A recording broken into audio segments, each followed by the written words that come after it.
January doesn't care how you feel. That's the first truth we have to get comfortable with. We walk into a new year carrying expectations, resolutions, energy, maybe even a little hype. And that's not wrong, but it's incomplete because January is not an emotional month. It's a structural month. It's not here to motivate you. It's here to measure you. Most people misunderstand January. They think it's about inspiration, about starting fresh, about a clean slate. But psychologically and philosophically, January is something much deeper. January is the moment when your identity begins to solidify for the year. Not based on what you say you want, but based on what you are willing to do without applause, without urgency, and without pressure. It's the month where you quietly reveal your standard. And here's the uncomfortable part. Standards don't rise when moods rise. Standards rise when discipline is enforced. That's why January matters, because there's no real pressure yet. Deadlines feel far away. Consequences don't feel immediate. So what you do in January isn't driven by fear. It's driven by character. Think about it. When everything is calm, when nobody is watching, when nothing is on fire, do you still show up? That's the real question. Because when pressure comes later, and it will, you won't suddenly become more disciplined. You'll fall back to the standard you set when things were easy. Philosophically, this goes back to the idea of pathos, who you are when there is no incentive to perform. January is your ethos month. It's when your habits speak louder than your goals. It's when your routine tells the truth about your priority. You don't rise to your aspirations, you default to your systems. And January is where those systems are either built or ignored.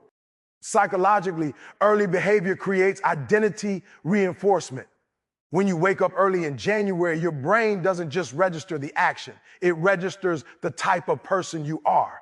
I'm someone who shows up. When you delay, avoid, or negotiate with yourself, the brain records that too. I'm someone who waits, and the brain loves consistency. Whatever pattern you repeat in January, your mind will work hard to protect for the rest of the year. That's why winners don't treat January casually. They don't wait to feel ready. They don't wait for motivation. They move first because they understand something most people don't. Momentum is not created by intensity. It's created by consistency under low pressure. And let's be honest, January is low pressure. No one expects mastery yet. No one demands perfection.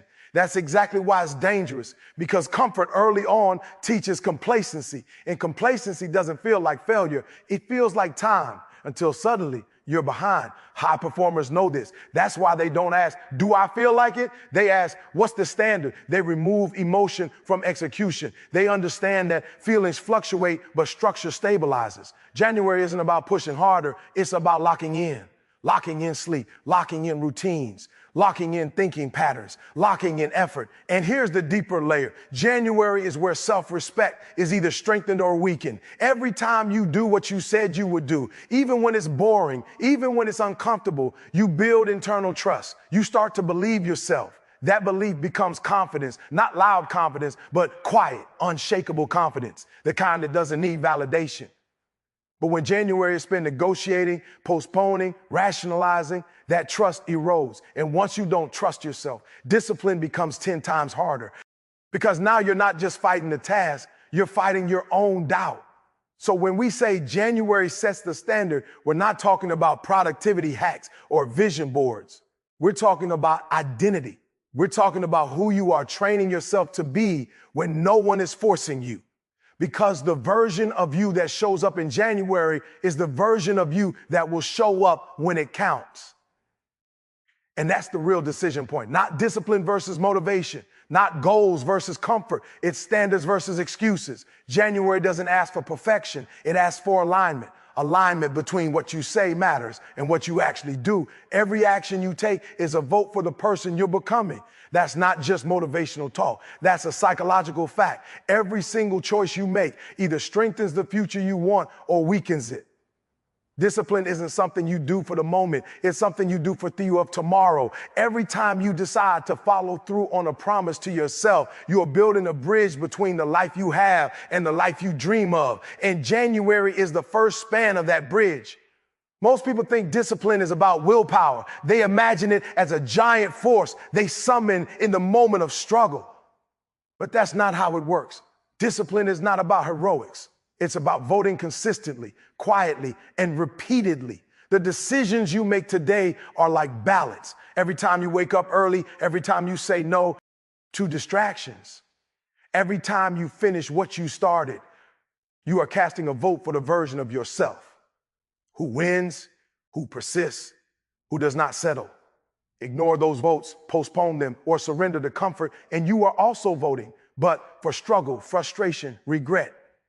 Philosophically, this comes down to identity. Who you become is not a sudden revelation, it's a slow accumulation of choices. Aristotle said we are what we repeatedly do. Excellence, virtue, mastery, these are habits, not events. Every time you exercise self-control, every time you resist the easy path, your brain records that behavior and starts to make it easier the next time.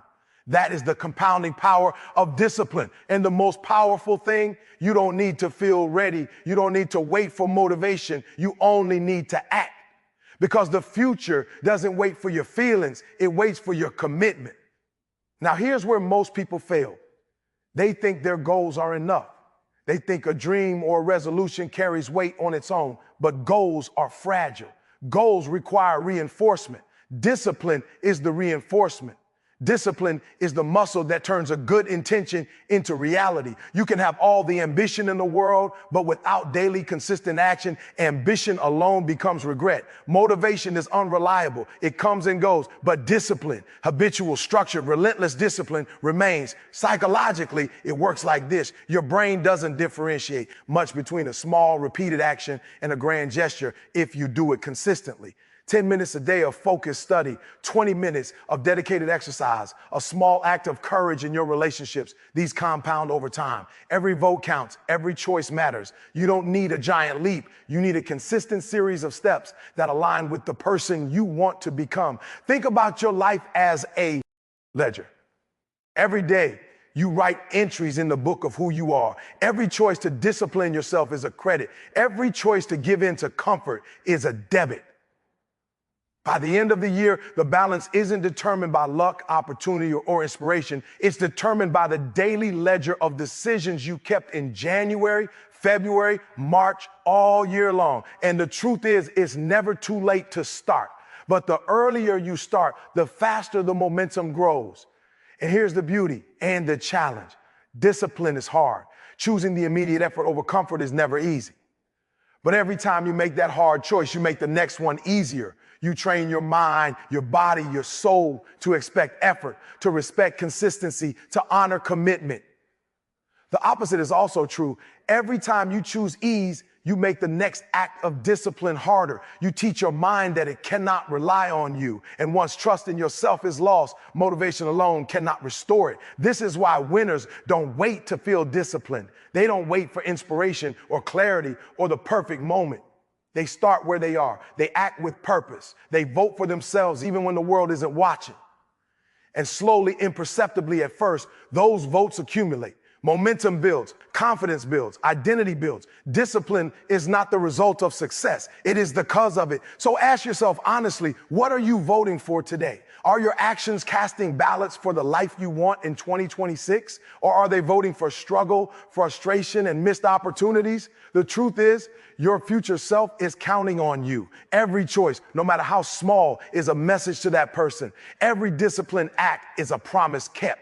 And every promise kept strengthens the bridge from where you are to where you're going. If you start now, consistently, intentionally, and without excuse, you are seed. Creating a future that doesn't just happen, you are designing it. Remember this, the votes you cast today are the results you inherit tomorrow. Discipline is not temporary. Discipline is legacy. Let's be honest. Most of us think about success in grand gestures. We imagine it as a single leap, a big win, a massive breakthrough. We tell ourselves, when that one opportunity comes, I'll be ready. When that one moment happens, everything will change. But that's not how life works. Life doesn't hand out victories in leaps. It compounds them in small, repeated actions. Small habits now prevent big regrets later. That's a principle that sounds simple, but it carries enormous power. And it's the difference between struggling and winning in 2026. Every day you are writing the story of your life, not with monumental events, but with tiny, almost invisible choices. The decision to wake up on time, to read for 20 minutes, to focus when no one is watching, to respond instead of react. These are the moments that build momentum. Psychologically, your brain rewards repetition, not intensity. A single act of effort is fleeting, but repeated action embeds into identity. You become what you do consistently, not what you do occasionally. This is why the small things matter more than we give them credit for. Think about it. One decision ignored today seems harmless. You skip a workout, procrastinate on a task, or choose entertainment over growth. It feels minor, but psychologically, your brain registers it as precedent. I skipped it once. I could skip it again. Small decisions ignored compound into habits, and habits ignored compound into patterns. By the end of a month, a year, a lifetime, those small ignored moments become a mountain of regret. That is the subtlety of struggle. It rarely starts with disaster. It starts with neglect. The reverse is equally true. Every small habit you execute consistently is like planting a seed. At first, growth is invisible. It doesn't feel like progress. The payoff seems distant, even uncertain. But underneath the surface, neural pathways strengthen. Discipline becomes automatic. Confidence grows quietly. And before you realize it, those small actions have created a foundation so strong that challenges, obstacles, and stress no longer shake you the way they once did. Momentum builds in ways you cannot see day by day. But when you look back, the compounding is undeniable. Philosophically, this is the principle of delayed gratification. Humans are wired for the immediate. We crave instant results, quick wins, recognition. But delayed gratification separates the struggler from the winner. The struggler waits for a signal, a reward, or a moment that justifies action. The winner acts regardless of signals or rewards because they understand something deeper. Small, consistent action today is the currency of a better future. Every habit, every effort, every disciplined choice is a deposit in your personal bank of achievement. Ignore the deposits and the debt grows. And here's the most important part. The actions you take now define your freedom later. Small habits prevent big regrets because they create options, confidence, and leverage for the future. If you invest in yourself consistently, January turns into momentum, February into resilience, March into mastery. If you ignore the small disciplines now, the same months turn into missed opportunities, mounting stress, and a sense that the year passed without your consent. Life compounds whether you participate intentionally or not. Psychologically, the brain loves patterns. Patterns define identity. If your pattern is to act, your identity strengthens. If your pattern is to delay, your identity weakens. That's why small habits matter more than motivation. Motivate. Ion comes and goes. Habits, once established, persist. And the beauty of it is that the smallest habit done daily has ripple effects far beyond what you can see in the moment. One focused hour today may lead to knowledge that solves a crisis next month. One disciplined workout today may lead to the energy and health to pursue bigger goals tomorrow. One committed conversation today may transform relationships and opportunities for years to come. The ripple effect of small, consistent action is exponential. But here's the catch. Consistency is hard. It requires patience, self-trust, and the courage to embrace boring, repetitive work. Most people quit because they don't see immediate results. They fail to recognize that the compounding effect of small actions is invisible at first. Momentum is silent, but it is powerful. The daily disciplines you establish now will carry you through the unpredictable challenges of the year.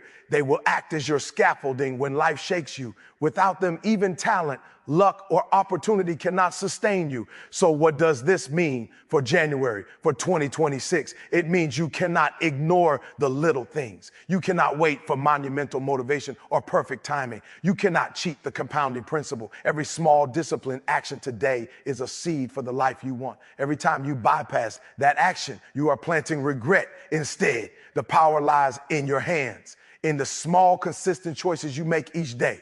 It is not glamorous. It is not flashy, but it is unstoppable. And when the year ends, the difference between a life of struggle and a life of accomplishment will be the sum total of these small, often overlooked moments. Remember this, the life you want is built in tiny, deliberate steps, repeated until they become identity. Your actions today are the architects of your future. The question is simple but profound. You're planting seeds for growth or seeds for regret. The answer will decide your 2026. Let me be real with you. Life doesn't hand out easy victories. Every success, every achievement, every moment of triumph comes at a cost. And here's the truth. You get to choose when you pay that cost. You can pay it now through discipline, effort, and intentionality, or you can pay it later through struggle, regret, and missed opportunities. There is no middle ground. Discipline is hard. Struggle is harder. That's the choice staring you in the face as you step into January and set the tone for 2026. Most people think the hard part is the struggle, the crisis, the obstacle, the problem that seems too big to overcome. But here's what they miss. The struggle starts long before the crisis shows up. It starts in the small decisions, the moments of avoidance, the compromises we convince ourselves are harmless. Every time you skip discipline, the struggle deposits itself quietly, almost invisibly in the future. And the longer you wait, the more powerful and unavoidable it becomes. The truth is, pain is inevitable, but the form it takes is up to you. You can choose the temporary pain of discipline or the permanent pain of regret. Psychologically, human beings are wired to avoid discomfort. We chase pleasure, comfort, and immediate satisfaction. That instinct is powerful, but it is not destiny. What separates winners from the rest is the ability to act in spite of discomfort. Discipline is simply the practice of doing what must be done, even when you don't feel like doing it. Struggle, on the other hand, is what happens when you let discomfort dictate your choices. One path requires effort today. The other ensures suffering tomorrow, and both paths demand payment. Philosophically, this is a lesson as old as time. Life is fundamentally about choices and consequences. Every action or inaction has a ripple effect. Discipline is a voluntary confrontation with that truth. You willingly face difficulty, accept responsibility, and make decisions aligned with long-term vision. Struggle is involuntary. It comes crashing in when you've ignored responsibility, avoided effort, and postponed growth. Discipline allows you to shape the terms of your struggle. Neglect ensures struggle shapes you. Now, let's break this down in practical terms. If you decide to embrace discipline in January, you commit to a set of standards. You show up consistently, even when motivation falters. You say no to distractions, yes to the tasks that matter, and you honor your commitments to yourself. The discomfort you feel is immediate and short-lived. It's the soreness in your muscles after a workout, the mental fatigue of focused work, the effort of learning something new. It's the temporary friction that strengthens character. If you avoid discipline, however, the struggle you face is delayed, but magnified. Work that could have been done easily now becomes urgent. Challenges that could have been anticipated now become crises. Regret fills the gaps that action should have occupied. The pain isn't gone, it's deferred.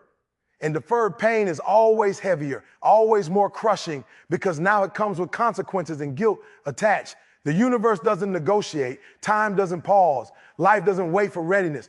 The question is simply, when will you pay the cost? There's another layer most people miss. Choosing discipline doesn't just reduce struggle, it transforms it. When you accept the hard work now, you grow stronger, wiser, and more capable. You learn resilience. You train your mind to handle discomfort. You build systems that carry you through unforeseen challenges. Struggle becomes manageable because you've prepared. You've already paid the dues. Most people avoid until it's too late. This is why high performers rarely panic. They have cultivated discipline so deeply that struggle is no longer a threat. It's just part of the process. Conversely, those who avoid discipline invite struggle as a constant companion. The same tasks, the same obstacles, the same challenges loom larger, scarier, and more unmanageable because they've never trained themselves to face difficulty willingly. Life then becomes a series of reactive moments, firefighting instead of building, surviving instead of thriving. And that is exhausting. That is unnecessary. That is avoidable, but only if you choose discipline now. This is why January is so critical. It is the month that gives you the power to shape your own difficulty. You set the precedent. You decide which path you take, discipline or struggle. The decisions you make in these first 30 days compound across the year. They determine whether 2026 will be a year of growth, progress, and momentum, or a year of friction, frustration, and regret. Small sacrifices now prevent monumental hardship later. Small victories now prevent crushing defeats later. So here's the question for you. Do you want to struggle because you ignored the call to discipline? Or do you want to work hard now so that struggle serves as a tool rather than a trap? The answer is yours, but understand this. Every day you delay, the cost increases. Every day you postpone, struggle grows heavier. Every day you let comfort dictate your actions, life writes its own story for you instead of letting you author it. Discipline is hard, yes, but it is freeing. Struggle is inevitable, yes, but it is avoidable in its worst forms. The hard work you choose today is a gift to your future self. The path of struggle you postpone will come to meet you anyway. And the choice between the two is the choice between living intentionally or being pulled along by circumstance. So when you leave here, remember this simple truth. Choose hard now or hard later. There is no easy path. Your 2026 self is waiting, watching, and counting on the votes you cast today. Pay the cost willingly, embrace the discipline, and you will own the year before it even begins. Ignore it, delay it, and struggle will collect its toll with interest. The question is, which payment will you make?